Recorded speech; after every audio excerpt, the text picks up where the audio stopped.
भारत के चंद्रयान-3 के सफल प्रक्षेपण के बाद अब पाकिस्तान भी प्रयास कर रहा है 2024 में अगले साल मून पर अपना मिशन लॉन्च करने की। और इसमें चाइना पाकिस्तान की बहुत ज़्यादा हेल्प कर रहा है।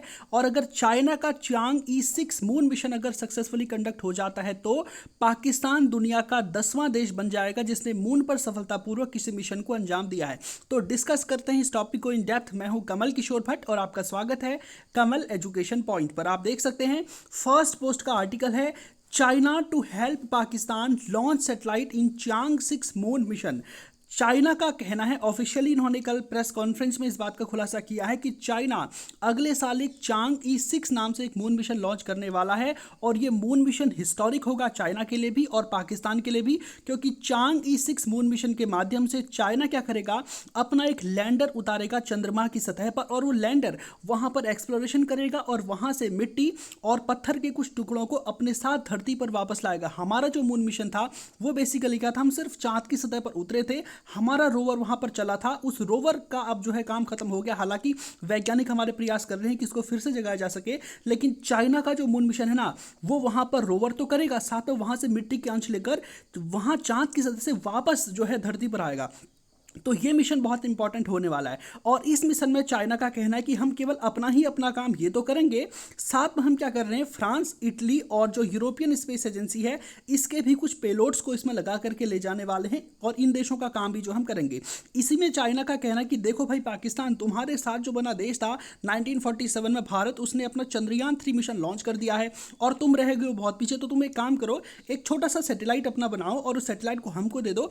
हम जो अपना मून मिशन लॉन्च करने वाले हैं इसके साथ हम तुम्हारे सैटेलाइट को भी चंद्रमा के जो ऑर्बिट है वहां पर छोड़ देंगे ताकि वो चंद्रमा का चक्कर लगाए और तुम भी जो है स्पेस की रेस में 10वें नंबर पर मून मिशन करने वाले देश बन जाओ। हालांकि पाकिस्तान का जो मून मिशन है वो कोई एक नाम का है, सिर्फ पाकिस्तान का नाम बनेगा, उससे साइंटिफिकली कुछ प्रूफ नहीं हो पाएगा। बस सिंपल इतना है कि पाकिस्तान जो है उसके पास कोई रॉकेट नहीं है जो कि वो उसको लॉन्च कर दे। पाकिस्तान सिंपली एक सैटेलाइट बनाकर चाइना को देगा और चाइना अपने चांग-E6 मून मिशन के माध्यम से उसे ऑर्बिट पर स्थापित करके आएगा। वो सैटेलाइट इतना छोटा होगा कि आमतौर पर आपने ये सुना होगा कि हमारे यहाँ पर 12th क्लास में पढ़ने वाले जो बच्चे हैं वो भी इस तरह के छोटे मोटे सैटेलाइट्स को बना देते हैं और हमारी जो सरकारें हैं उन बच्चों को प्रोत्साहित करने के लिए इनको स्पेस में छोड़ देती है। तो ऐसा ही कुछ पाकिस्तान के लिए होने वाला है। हालांकि इससे पाकिस्तान का सिर्फ नाम आएगा, हिस्टोरिकली जो है पाकिस्तान को वैज्ञानिक दृष्टि से इसका कोई महत्व नहीं होगा।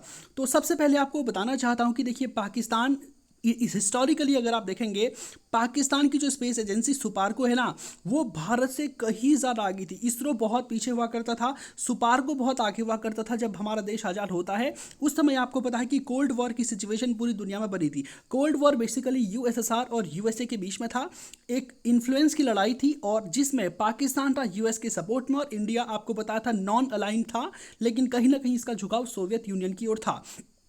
तो पाकिस्तान बहुत ही इंपॉर्टेंट प्लेयर था उस समय अमेरिका के लिए। तो अमेरिका की सहायता से पाकिस्तान अपना एक स्पेस मिशन नहीं कहेंगे इसको, एक स्पेस एजेंसी बनाते हैं, इसका नाम सुपार्को है। सुपार्को का फुल फॉर्म आप देख सकते हैं, space and upper atmosphere research commission. ठीक है, इसकी स्थापना होती है 1961 में। तो ध्यान रखिएगा, पाकिस्तान की जो स्पेस एजेंसी सुपार्को है 1961 में बन जाती है, जबकि इंडिया का जो स्पेस ऑर्गेनाइजेशन है इसरो, ये 1969 में बनता है। यानी कि हमसे 8 साल पहले पाकिस्तान ने अपनी स्पेस एजेंसी बना दी थी। और अगले ही साल, ठीक है, आप देखेंगे ये उस स्पेस एजेंसी के फाउंडर थे अब्दुल सलाम। और ये अब्दुल सलाम इतने ज़बरदस्त बंदे थे, बहुत ही जीनियस व्यक्ति थे और इनको फिजिक्स में नोबेल प्राइज़ मिल चुका है। और ये अकेले ऐसे पाकिस्तानी हैं जिन्हें फिजिक्स में नोबेल प्राइज़ मिला था। और ये बेसिकली अहमदी कम्युनिटी से आते हैं और इनका बहुत ही ज़्यादा एक्सप्लॉयटेशन हुआ था पाकिस्तान में। बाद में पाकिस्तान से छोड़ करके विदेश में चले गए थे और इन्हीं की बदौलत आपको पता होगा कि पाकिस्तान अपनी जो स्पेस एजेंसी है इसको बनाने में कामयाब रहा। और आने वाले सेशन में मैं आपको बताऊंगा आगे इसी सेशन में कि इनके साथ पाकिस्तान में कितना बुरा व्यवहार हुआ था। पाकिस्तान में जो एथनिक कॉन्फ्लिक्ट्स हैं उनकी वजह से इन्हें अपना देश छोड़ करके जाना पड़ा। पूरी कहानी इनकी मैं आपको विस्तार से बताऊंगा। तो 1961 में पाकिस्तान ने अपनी स्पेस एजेंसी बना दी। और सबसे बड़ी बात यहाँ पर थी 1962 में, जो भारत के लिए भी बहुत चिंता की बात थी, इन्होंने 1962 में सुपार्को ने एक रॉकेट को भी जो है सफलतापूर्वक लॉन्च कर दिया जिसका नाम था रहबर-1। ठीक है, तो रहबर-1 नाम से एक रॉकेट लॉन्च किया था जिससे भारत की सुरक्षा चिंताएं बढ़ गई कि हमारे देश में पाकिस्तान है। इसने 1961 में अपनी स्पेस एजेंसी को बनाया, 1962 में रॉकेट को भी लॉन्च कर दिया, जबकि भारत के पास अभी तक स्पेस एजेंसी बनी ही नहीं है। तो आप देख सकते हैं 62 में इसने रॉकेट लॉन्च कर दिया, जबकि भारत की स्पेस एजेंसी इसरो बनती है 1969 में 15 अगस्त के दिन। तो इतने कम समय में आपको पता होगा कि पाकिस्तान की जो स्पेस एजेंसी है इसने अमेरिका से इसको फंडिंग मिल रही थी और टेक्नोलॉजी भी वहाँ से मिल रही थी, तो इतना आगे भारत से चली गई थी। लेकिन आपको पता होगा समय का फेर होता है और पाकिस्तान में बेसिकली पाकिस्तान आज की डेट में बहुत आगे होता अगर वो अपने साइंटिस्ट को रिस्पेक्ट करता, अगर उसके देश में वहाँ पर बहुत ज़्यादा जो कम्युनिज्म है, जो एक्सट्रीमिस्ट इस्लामिक एक्सट्रीमिस्ट थे, अगर वो नहीं होते तो पाकिस्तान की जो स्पेस एजेंसी है वो आज कहीं आगे मुकाम पर होती है। हो सकता है कि भारत की स्पेस एजेंसी इसरो को आज वो कड़ी टक्कर दे रही हो। आप देख सकते हैं मिंट का article, the Nobel winner who couldn't call himself Muslim, एक ऐसा नोबल प्राइज विजेता जिसने पाकिस्तान की स्पेस एजेंसी का फाउंडर था। ठीक है, आपको फोटो आपको दी गई होगी इनके बारे में मैंने आपको बताया था। इनका नाम है अब्दुल सलाम। ठीक है, ये पाकिस्तान के बहुत बड़े फिजिसिस्ट थे और ये बेसिकली अहमदिया कम्युनिटी से आते हैं। ठीक है, और इनको नोबेल प्राइज़ मिला था फिजिक्स में और ये पाकिस्तान के पहले व्यक्ति हैं जिनको नोबेल प्राइज़ मिला है फिजिक्स के फील्ड में। ठीक है, तो अब इनके साथ क्या ब्रूटलिटी होती है पाकिस्तान में, थोड़ा सा इसको बताना चाहता हूँ। पाकिस्तान में कम्युनिज्म, नफरत की पॉलिटिक्स और ये सारे रिवाज अगर हम कहें, और वहाँ की जो पब्लिक है इसका बहुत पुराना थिंकिंग कॉन्सेप्ट अगर आप देखें तो यहाँ पर क्या होता है बेसिकली पाकिस्तान में जो अहमदिया मुस्लिम्स हैं, ठीक है, होने को मुस्लिम से अगर आप देखेंगे, इनका नाम है मोहम्मद अब्दुल सलाम। तो मोहम्मद अब्दुल सलाम नाम से ही लग रहा है कि मुस्लिम है, लेकिन पाकिस्तान में इनको मुस्लिम नहीं माना जाता। पाकिस्तान में जो अहमदिया कम्युनिटी है इसको बेसिकली मुस्लिम माना ही नहीं जाता। हालांकि अहमदिया खुद को मुसलमान मानते हैं, लेकिन पाकिस्तान में मुसलमानों के अंदर भी इतने सारे कॉन्फ्लिक्ट हैं। शिया सुन्नी का विवाद है, अहमदिया मुस्लिमों के साथ विवाद है, और अहमदिया मुस्लिमों के साथ समय समय पर जो है पाकिस्तान में बहुत ज़्यादा ब्रूटलिटी हुई है। वहाँ की जो सरकार है ऑफिशियली 1974 या फिर 1975 में एक एक्ट पारित करके अहमदिया को मुस्लिम कम्युनिटी से वहाँ से बाहर कर दिया गया था। ठीक है, तो इनकी जो कब्र है ना, अगर इसको मैं आपको दिखाऊं तो यहाँ पर आप देख सकते हैं प्रोफेसर मोहम्मद अब्दुल सलाम, ठीक है, son of Chaudhry Mohammad Hussain and Hajira Hussain. तो पिता का नाम इनका था चौधरी मोहम्मद हुसैन, यहाँ पर लिखा है, and Hajira Hussain. 29 January 1926 to 21 November 1996।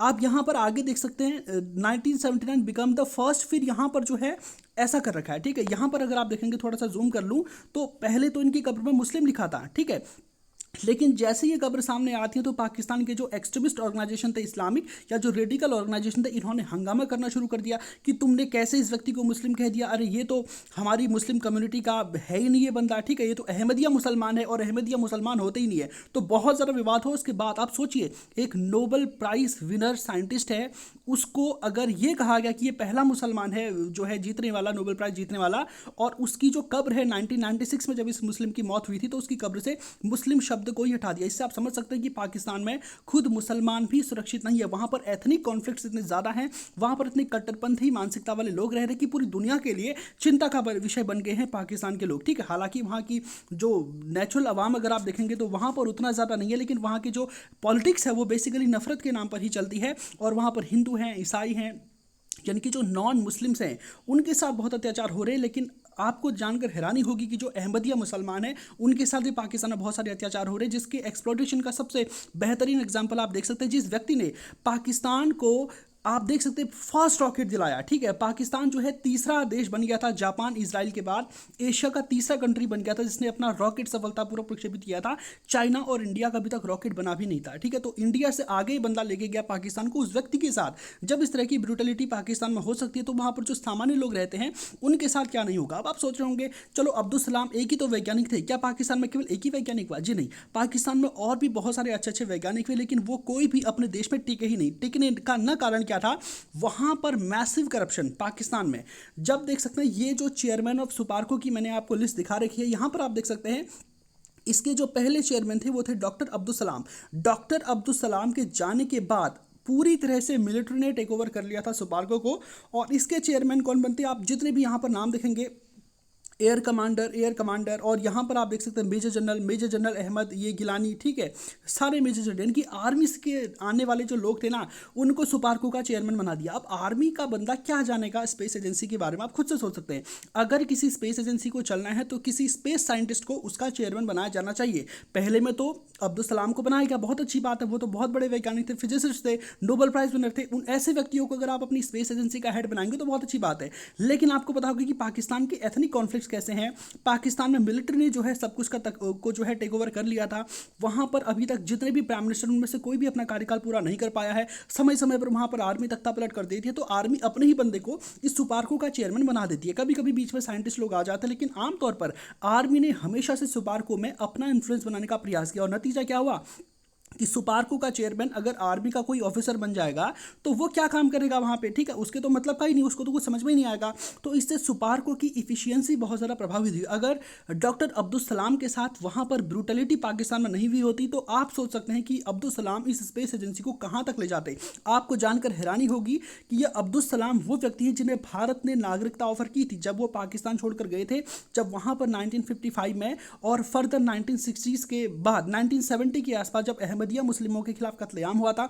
1975 में पाकिस्तान की सरकार ने कानूनी दृष्टि से एक बिल पारित किया अपनी संसद से और अहमदिया जो समुदाय है इसको मुस्लिम के दायरे से बाहर कर दिया, इनकी मुसलमान है नहीं ऐसा ऑफिशियली वहाँ की गवर्नमेंट ने एक्ट पारित करके घोषित कर दिया। तो भारत ने ऑफर दिया था अब्दुल सलाम को कि आप पाकिस्तान छोड़ दो, भारत की नागरिकता ले लो। यानी कि एक ऐसा व्यक्ति है दुश्मन देश का जिसको भारत अपनी नागरिकता ऑफर कर रहा है कि तुम हमारे देश में आओ, हमारे यहाँ के सिटीजन बन जाओ। तो आप सोच सकते हैं कि वो कितना इंपॉर्टेंट व्यक्ति होगा।